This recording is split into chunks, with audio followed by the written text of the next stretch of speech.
Welcome to the AM Coffee Podcast, where we talk to fascinating people whose stories you won't hear on the evening news. Now, here's your host, Mike Summers. All right, thanks, Joe, and welcome to part 2 of my interview with country music star Debbie Nunn. And without further delay, we'll pick it up right where we left off last week.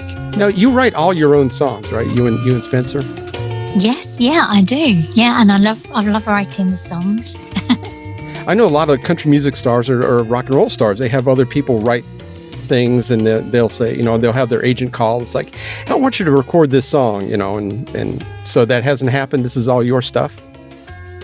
Yes, it's all of mine. I love writing the songs. I think the inspiration sometimes can come from a situation, can even be something that you'll hear. But we just love writing our own music. It's something that we love to do.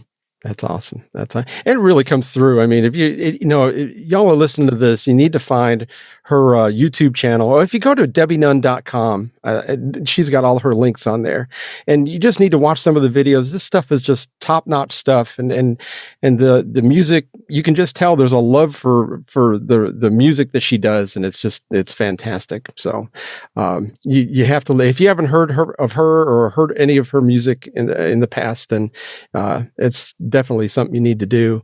Now, you've been to Nashville, and let me see here. Now, when you were in Nashville, did you get to go see any shows? Did you ever see, do you have any, besides Dolly, do you have any other country music people you kind of emulate or that you just enjoy listening to? Well, when I was out there, obviously we was recording as well. And when I had a couple of days off, we went to Dollywood and we went to Elvis, the Gracelands. We had a wonderful time. But at Dollywood, I saw Dolly go around on her little carnival thing that she does, where she goes around waving to people. And I was really fortunate that, she was there that day. I was going to say, I've been there a couple of times. I've never seen her. No, I was really lucky.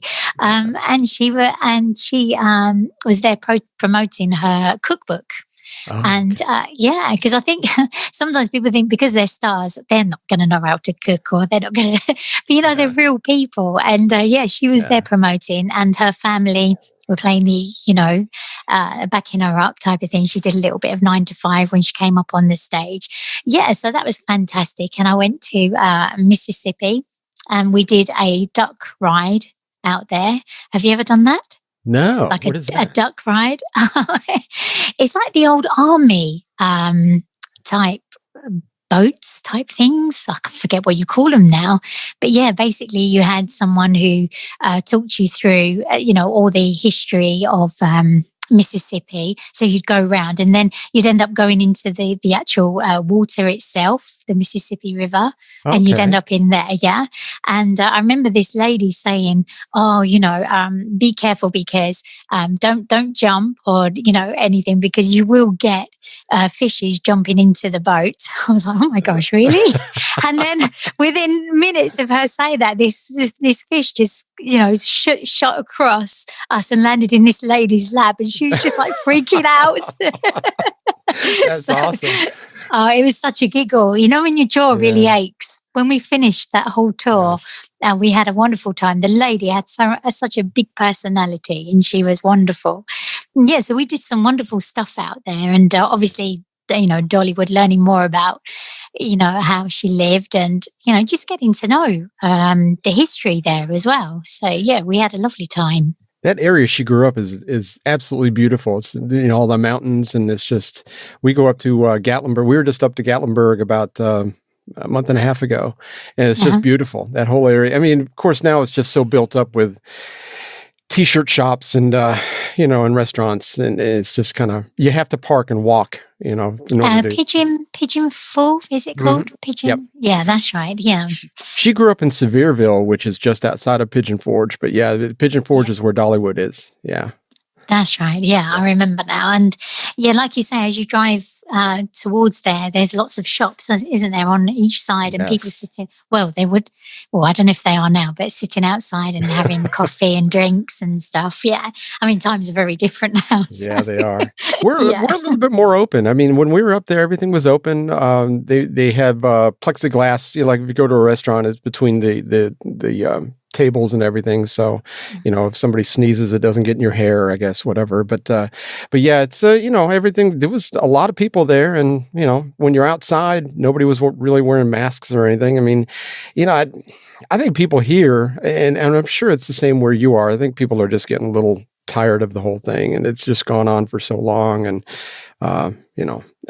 whether it's inflated in the media or whether it isn't, I think people are just getting tired for whatever reason. So yeah, definitely. But saying about being at the Dollywood, I got to meet Dolly's uncle, who helped her in her career and everything when I was out there. Oh, and I couldn't believe it because I suddenly turned around and he was standing right at the side of me. And I thought, wow, that's meant. I was meant to come here and meet you today. He actually took one of my albums because I had my album on me at the time because we were going somewhere else to meet some people, within the industry to talk about our music and stuff. And I said, and he said, oh, have you got any music with you? I went, yeah. Oh, actually, I have. And, I was able to give him one of my albums. I said, if you get a chance, make sure Dolly has a listen. There you go. No, but he said that I reminded him of Dolly for some reason. And that was just like meeting me. And I don't know why, but maybe because I'm small. Maybe. Yeah. Well, the blonde hair and the small. Yeah. Yeah. That's fantastic. Yeah, but when you are saying about the songwriting and everything, I don't know if you know, but for me, I started in like original bands, and I was writing with various different bands, and then I got into session work, and that's where I learned to produce my vocals and how to basically put it at the time, a song together, a record together. And I would do that. And the people that I used to work for were pitching songs to well-known artists at the time. So I could have been recording a song that would have been going to Cher, Tina Turner, Lulu, many like well-known artists at the time. And you'd have to get these songs out really quick. So you had to, so that's kind of where I learned my craft, doing these recording sessions, having to learn songs very quickly. And this, as I say, this helped me learn how to produce my vocals. And it's surprising, isn't it? The kind of things, like I say, that are meant for you. You meet these different people, and suddenly I was doing session work. It was someone that I met and said, "Oh, I've got a song to record," and I didn't realise that they had those kind of connections within the music industry at the time. And obviously I loved writing songs, so I learnt my craft there. There you go. Yeah, with those people. Now, when you were doing session work, were you just doing singing or were you playing guitar, doing both? I mean, was it background vocals or how did that work? Background vocals for some songs that were going in the charts, and doing lead vocals, mainly vocals. And also I had a natural ability at the time. Say they were sending a song to Cher, or like I say, I could kind of almost copy the voices, so I could give it the sound that it needed for them to, not exactly the same, because the important thing about session work is to keep it quite almost like not putting too much of yourself into the song, because when the person listens to it, they need to hear themselves sing it, type of thing. Right. But to have some kind of where they'd actually think, oh, that song's for me. So I think that's why I was doing a lot of this session work, because they say, oh, today, Debbie, you need to sound like Lulu, or you need to sound, this one's going to Cher. So, if you can just put that deeper voice in there and sell it to Cher for us, or Tina Turner, or whoever was in the charts at the time, Sure. Yeah, and obviously those sessions were going worldwide. So I don't know who ended up listening to my voice, but yeah, and I used to love doing it. I bet you did. Now, did you feel like saying all that? Did you feel like you had to almost pull back some of your personality when you were recording it to make it a little bit more aseptic for them, or?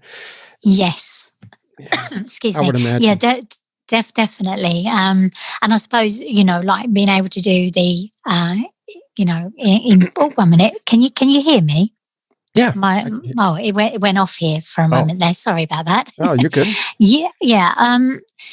Yeah. So being able to change my voice was a benefit, really, because obviously I wasn't using my own voice. Because I knew my own singing voice, quite early, because obviously I'd been recording songs when I was younger, and not professionally, in Sure. my little bedroom, I'd put the tape on and have another tape that I'd record myself, that type of thing. But I definitely used to try and keep it quite neutral, that, like you say, not put too much of your personality in there. At the beginning I didn't, and I kind of learnt my lesson not to do that anymore, because people get your kind of, ideas and things like that. So, Sure. Anybody listening and thinking of doing session work, don't put you in there, type of thing, in the voice too much. So now you're a radio show presenter. How did you get started doing that? I know we're switching gears here, but yeah. Yeah, well, David, obviously, because you have shows on Deluxe Radio. Yes. And how it all started, and you're not going to believe this. Because I used to listen to radio all the time, and still do. I listen to lots of radio. I posted an animated emoji called Foxy DJ on my Facebook at the time, and I was just messing around with, like a DJ voice and things. Uh-huh. And weirdly enough, David from Deluxe Radio, heard it, I believe, and spotted it, and then asked me, would you like to do a country music radio show? And I said, I would love to. And at that time I was looking to be in radio and do a radio show, because, to be able to play the music that you love is great, isn't it? So, you get to play all these wonderful artists and new music as it's coming out. That's kind of how it happened. And it's all about personality. And if you ever listen to your show, I mean, it's like you can tell that you love what you do. And I think that's someone who loves radio, who grew up loving radio. I was exactly the same way as emulating. I drank something wrong. Emulating the DJs from when I was growing up, in the 70s, everything was, hey, all you groovy guys, got a big date tonight, got a zit in the middle of your forehead, that whole, the pukey voice is what we call it here in the US. So yeah, it's fun. Now, you didn't know David before that? He just happened to come across that show that little thing that you did on Facebook? Yeah, literally. That's how it happened. Yeah. And Incredible. he phoned me, and we spoke on and off for a week. And I just said to him, well, I've never put a radio show together, but I'm going to learn. And, I'm going to, like I say, sometimes it's good to just put your feet in the deep end, as they say, and just go for it. Because fear can hold you back from so many things. And we all experience that. But I thought, you know what? I'm going to go for this, and I'm going to do it. Absolutely. And a year on, I'm still, or a year and a half, I think it is now. Yeah, I've been doing the radio show. Yes. Yes, and now obviously other companies are taking on the radio show too, which is have you quite really? That's exciting. fantastic. Yeah, so I do the radio show for Forest FM, and obviously, my main show on Deluxe Radio. So it's really exciting. I do. There's 3 shows that go out on Deluxe Radio on a Sunday between 12 and 2, and then the Monday 4 a.m. till 6 a.m. So I don't know what time that will be over there, but I believe there's a lot of American listeners that actually tune in to that show. I'm normally in bed. Yeah, I understand that. Yeah. And then Thursday, 6 till 8 p.m. on Deluxe Radio. And on the other show, Forest FM, it's a late night show on Sunday at 10 p.m. until midnight. So, yeah, it's on the airwaves. Country music is important to get the country music out there on the airwaves. Absolutely. And I think when somebody presents a radio show and they really love the music that they're presenting, I mean, that just makes it just so much more enjoyable to me. I mean, I'm sure you've heard people that it's 7:45 and it's it's like they're there because it's a job, not because they love it. And I think that's where that you can hear when you do your show, you can hear that you're there because you're excited about this next song coming up and you really love what you do. It's very noticeable. Yeah, and the music that that is on the show is all handpicked by myself. And again, Spencer is involved in that. We record it together, and it's a lot of fun. That goes into it, and it's not like a task because we love listening to all the sometimes you'll come across a song that you've never heard of before. We'll go through different things to find music that maybe a country fan hasn't heard before, and that's exciting. Or maybe and a lot just of bring it, up a memory that they forgot that they heard that song. 100%, yeah, because I do get people getting to us saying, "Oh, I forgot about that artist," and I love talking about the artists and also the songwriters, the people that are behind the music and the musicianship that goes into it. So and fun facts as well about various artists is always fun. It is. Sometimes how a song evolves from nothing or whatever, or sometimes they'll say, well, it took 5 minutes to write this song. And then you find out later in my research on some songs, it's like, well, it only took 5 minutes because they got their inspiration from another song and they got sued because it was too similar to another song. So, yeah, I mean. Well, I guess there's only so many chords, isn't there? Yes, there is. 3 chords and a hook. Yeah, that's it.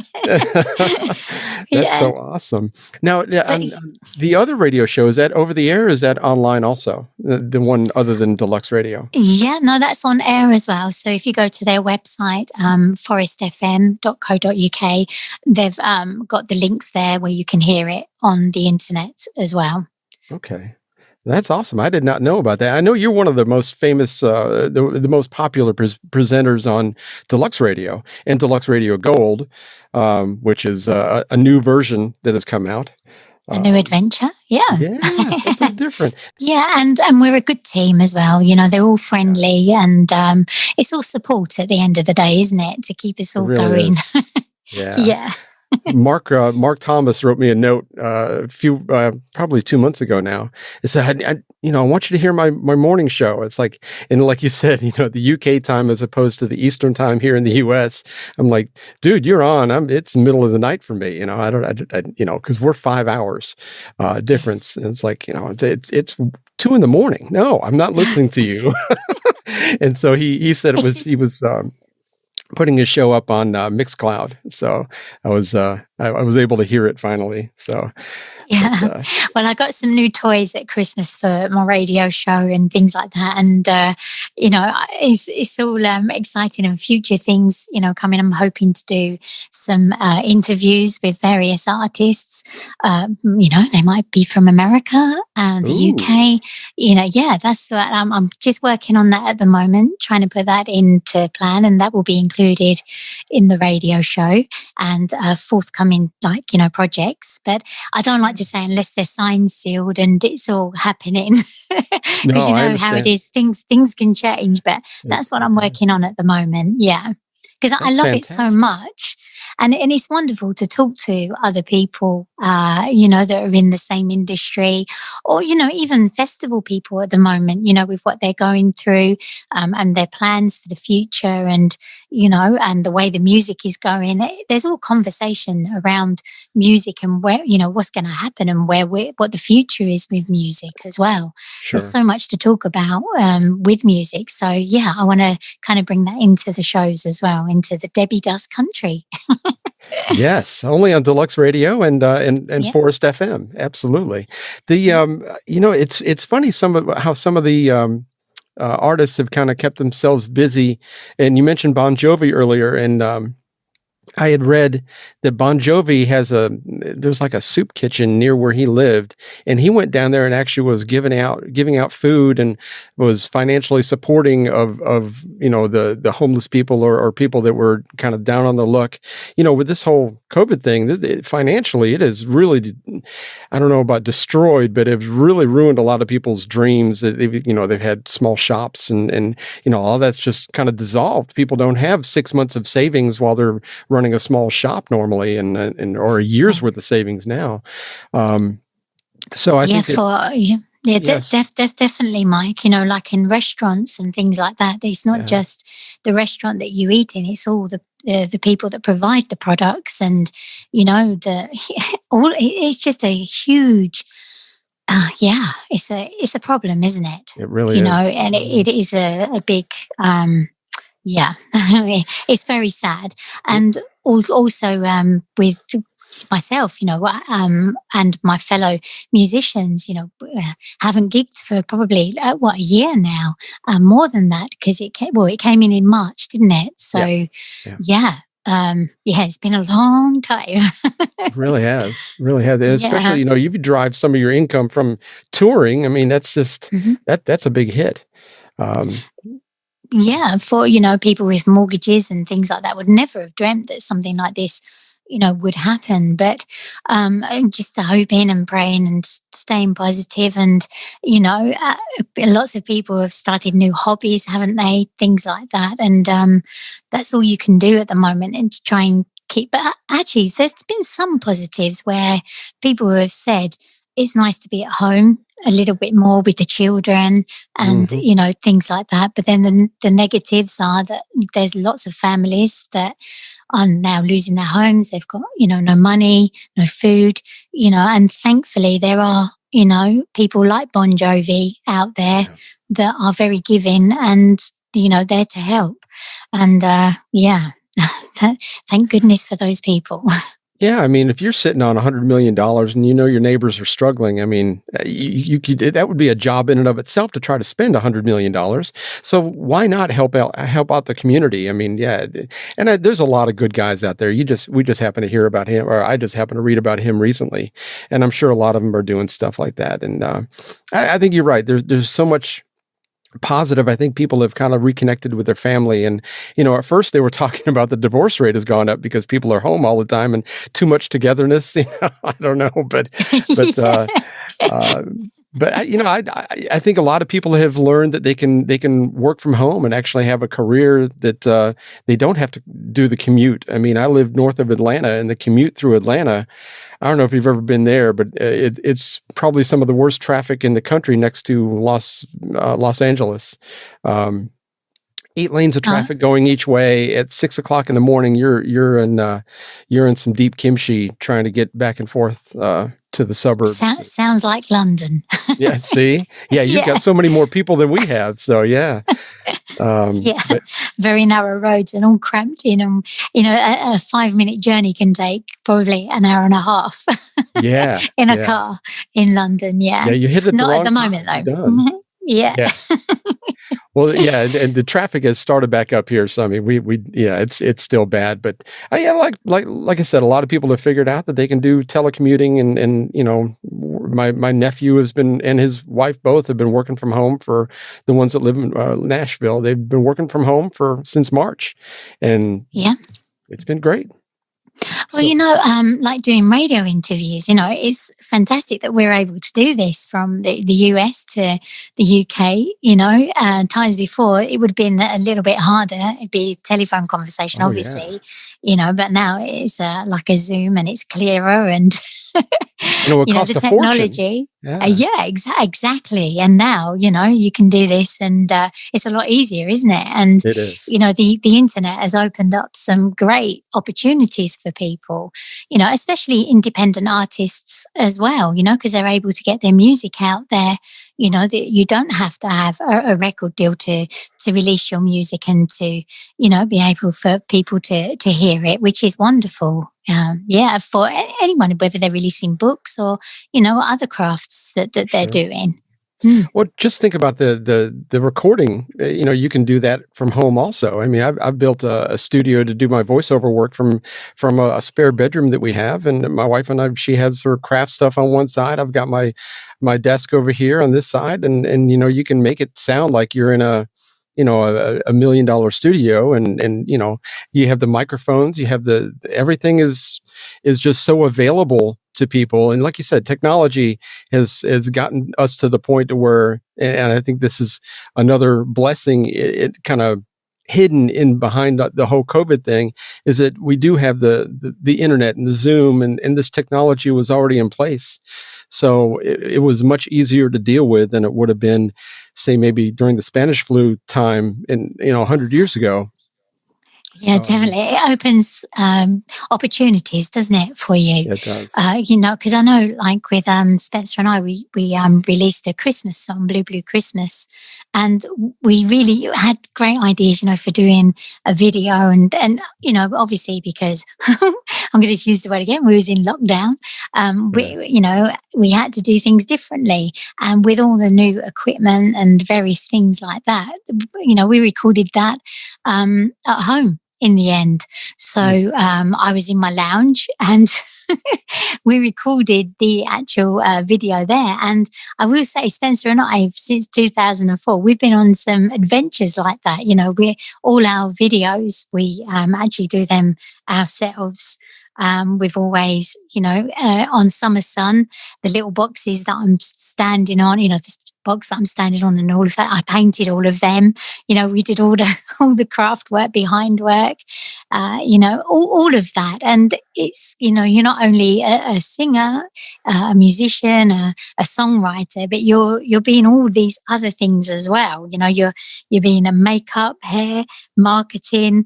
Yeah, that's all part of being an independent artist. And sometimes, it's surprising how much of that time, it takes to do that. So you have to choose what you're going to do next, and you have to plan.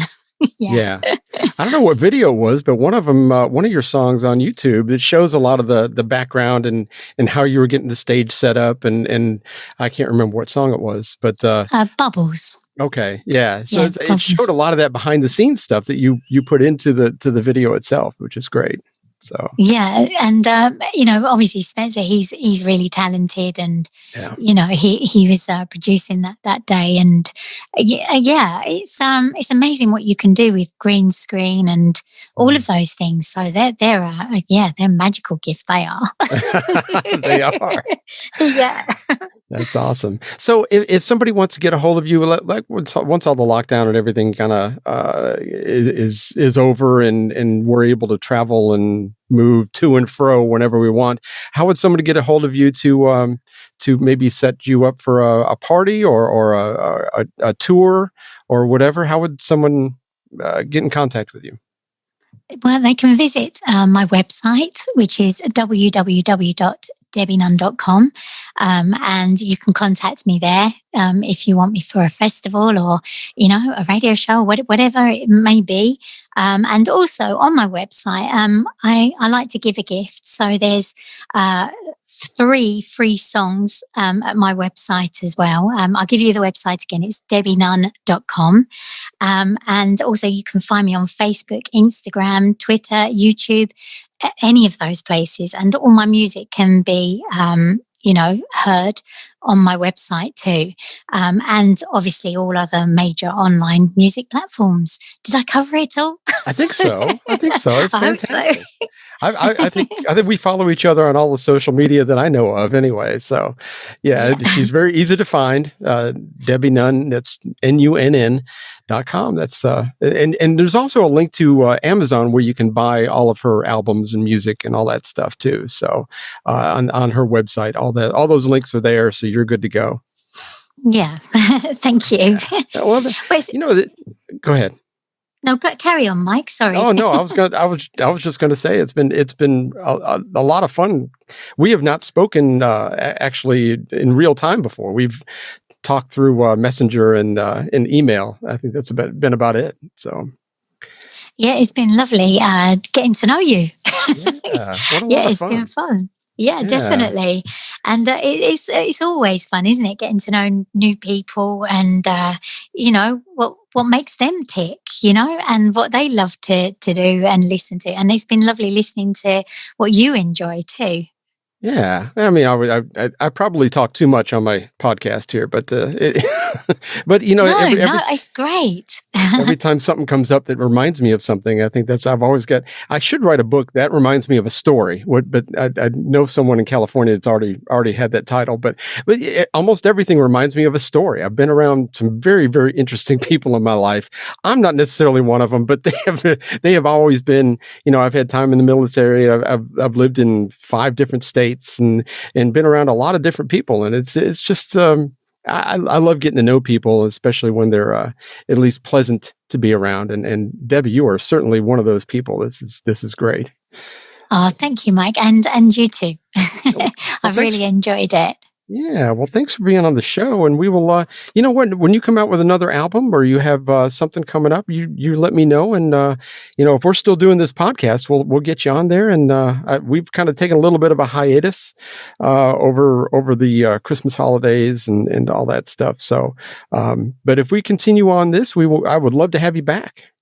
I'd love to come back, and thank you for giving me the opportunity to chat with you today. It's been it's been lovely, and I'm always I'd love to come and share what I'm up to and have this chat again. It'd be lovely. Thank you. And if you come to the U.S., you got to let me know if you're going to be here in the Southeast. We'll come. I'll buy you and Spencer a cup of coffee. How's that?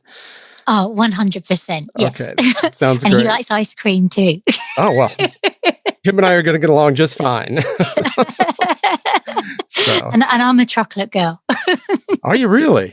Well, I love chocolate. I like way too many foods that aren't good for me. So yeah, it's always been a struggle for me. So what are you gonna do? Well, when I'm recording my songs, Mike, I always think of people like yourself, fans, and wonder, will they like this? And for me, I'd love to put on a really good live show, for those people, for my fans, and get to meet them. And it's great that, and that would be a dream come true to me. And that's one of the benefits also of social media, being able to connect with people like yourself and my fans, especially with the way things have been. I've connected with a lot of people that are on my Facebook and other, places where you can contact me. And it's been lovely to be able to connect with people in that way. I look forward to chatting with you sometime soon. That'd be lovely. Well, I think that is one of the beauties of the whole COVID thing, is that we finally have time to sit down and relax a little bit and maybe connect with people that we haven't connected with before, that we've always wanted to, or always wanted to do something that we haven't done before. I belong to this, and this a little off track here, but and we're going to wrap it up. But I belong to this website called 23andMe, and you do your DNA swab. I don't know if you've ever done anything like that. Ancestry.com has one too, and I just had I think it was 3 days ago, and I finally talked to her yesterday. A second cousin that came up, and so anyway, she had an unfamiliar last name to me. I'm not really close to a lot of my family because I thought you was going to tell me it's me. No. Okay. Not that I know of. Not yet. Not yet. But we found out that it's like my aunt had a child that was given up for adoption that had a daughter, and that's who contacted me. And I thought, well, that's just wild. I didn't know he existed. I didn't know she existed. I didn't know any of this happened. So it's like my brother and I are trying to navigate through all this, but it's like, it's kind of neat. You have time to kind of connect with people that you may have not connected with before. Yeah, So, definitely. And yeah, like you say, I'm really interested in all of that stuff. I've not actually dabbled in that yet. I haven't done a DNA test, but I would be really interested in that because I've got family, in Ireland somewhere. Because my mum's mum, her family were Irish. So it'd be really interesting to find out, all about that. Yeah. So maybe next time, if we meet up, maybe then I'll know something about that. I might look into that. that would be fun. Yeah. Like I said, Yeah. 23andMe, they'll send you like when somebody does their DNA and they'll send it in. And if you have enough connections on DNA, they'll know whether you are a first cousin, second cousin, fourth cousin. And, fourth cousin, you're way too far away to make the connection, connect the dots, whatever. But, it's really neat. That's how I found out about her. I got an email about, I've got this cousin that lives in Rochester, New York. I'm like, well, that's weird. So yeah, it's just really kind of neat. So I think. And did she send you a photo of herself? And could you see family resemblance? I did not. I did. I did talk to her yesterday, and we made our Facebook connection. And I didn't see any. I don't really resemble. I normally look much more like my mother than I do my father's side of the family, and she comes from my father's side. So I don't. I moved away from where the family roots were when I was about 11 years old. So I don't really know all those people all that well. So this is kind of like every time I get an email, it's like unwrapping a little present where I learn something, so it's kind of fun. Yes, exciting. Yeah. But Debbie Nunn, thank you for being on the show with me. I appreciate just having you on here. I'd love to talk to you again, and we will definitely do this again because I'm sure you'll keep making music in the future. So. Oh yeah, 100%. I've definitely got plans for the future. So more music coming your way, as they say. There you go. See, you sound like a presenter. So. All right. Thank you, Debbie. We will talk to you soon. Okay. Thank you so much. Thank you, Mike. Bye-bye. God bless. Bye. You too. Thank you for listening to AM Coffee. Available everywhere you get your podcasts.